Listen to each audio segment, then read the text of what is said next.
hypnotic, deadly, and hungry for his own kind.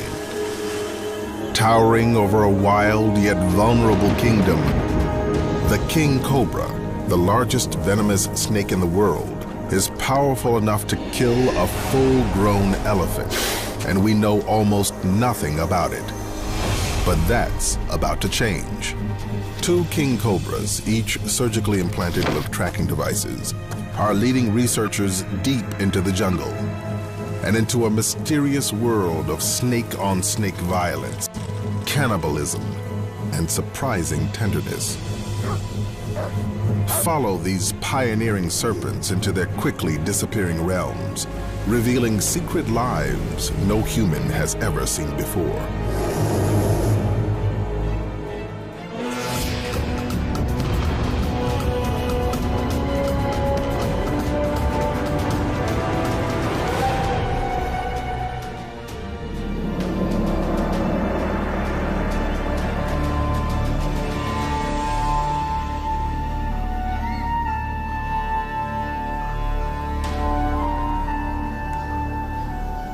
In the sun-dappled forests of India, a rat snake tastes the air for the scent of his prey.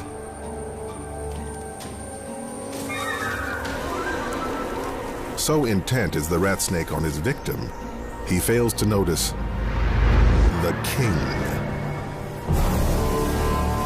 This is his domain, and the king cobra's favorite meal is rat snake.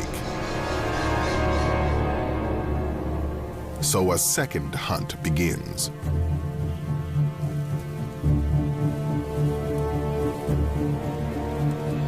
The rat snake sees his mistake, but it's too late. The hooded hunter looms, and the rat snake cowers. The king seems to contemplate his meal. A mistake. There's an intruder in the kingdom. The rat snake uses the distraction to make his escape.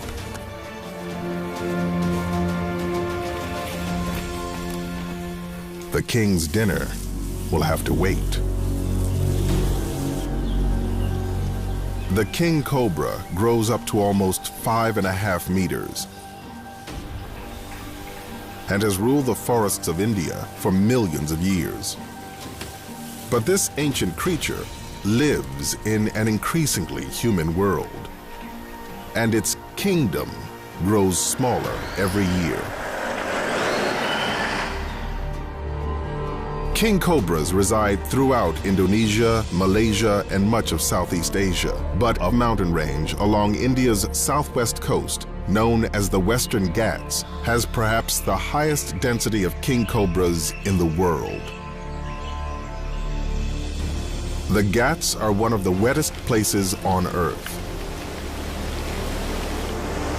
Vast quantities of India's water run through its labyrinth of rivers and waterways.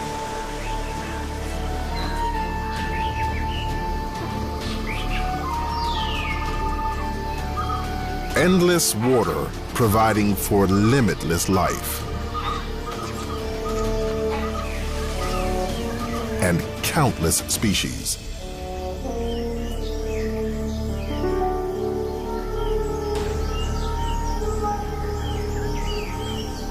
All this life ensures a chain of never-ending death.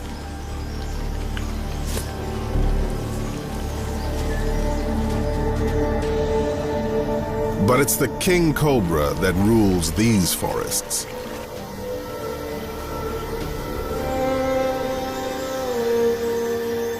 It can live up to 30 years of age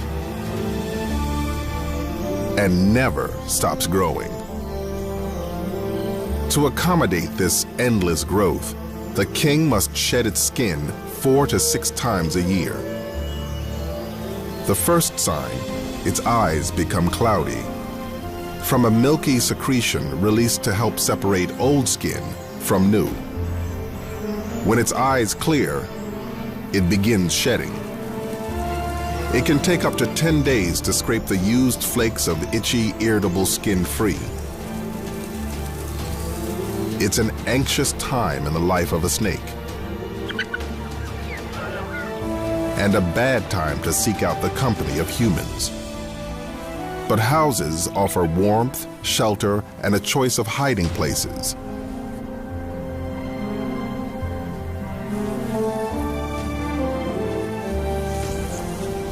It seeks only solitude, but packs enough venom to kill a human many times over, and might defend itself if disturbed, with fatal consequences.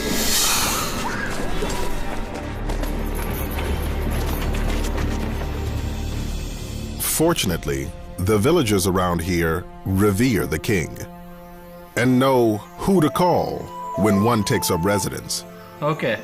Gauri Shankar, the conservation officer at the Agumbe Rainforest Research Station, has dedicated his life to saving and studying the king cobra. Gauri and the founder of the research station, renowned herpetologist Ram Whitaker, are about to embark on the most ambitious study ever conducted with the king. They want to capture and radio tag king cobras for the first time and follow them into the wild. But they need a king for the experiment, and this distress call may provide the perfect opportunity. There are problems with king cobras sometimes, and no matter how patient and how kindly they feel toward king cobras, having one in your bedroom is no fun. Capturing king cobras is a potentially deadly business. Even the best get bitten.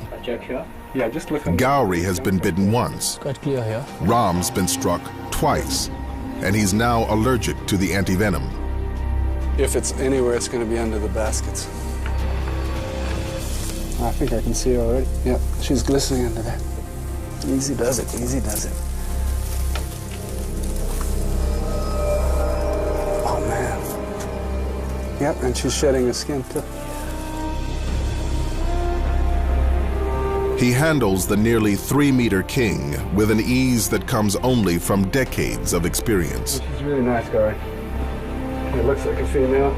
They know by the size of the head and the coloring of the skin that this king is actually a queen. Before they bag her, they take a photograph to record the pattern on her hood. And it's kind of like fingerprinting an animal, isn't it? Yeah. Good? Yeah. One more.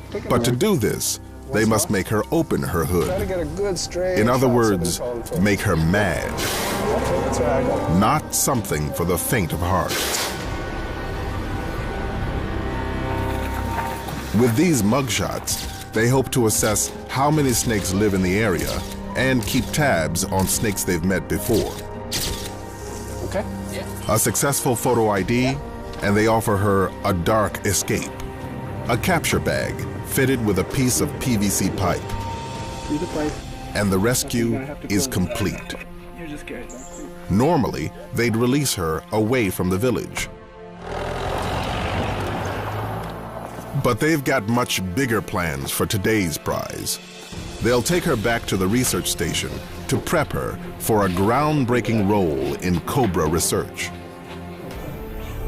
Until now, studying kings in their natural habitat has been virtually impossible.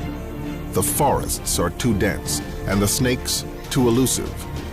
As a result, little is known about the king's life in the wild. Where it goes, what it does, or the size of its range. Ram and Gauri's plan is to surgically implant small radio transmitters into 2 king cobras and follow them into the wild. Because these little understood animals are now endangered, this research project is more important than ever. India's forests are rapidly disappearing as humans push deeper into the wilderness. It is estimated that snakes kill as many as 50,000 people in India every year.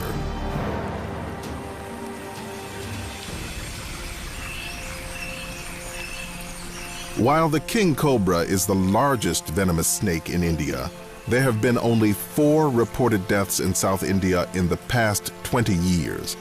And though it has more venom than any other snake, only 10% of the people they bite die. Because kings can control how much venom they release. Muscles around the venom glands contract, squeezing calculated amounts of neurotoxins through its hypodermic fangs and into the victim. Or it can release none at all, which is often the case with humans.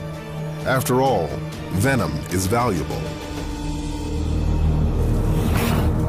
And the king is a prolific killer of other snakes.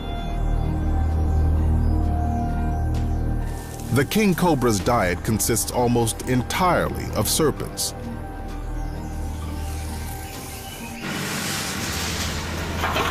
Though it's an apex predator among reptiles, the king increasingly finds itself in competition with people. As India's burgeoning human population continues to grow, farms and plantations carve deeper into the forests of the Western Ghats, and wandering kings often find themselves in unfamiliar territory.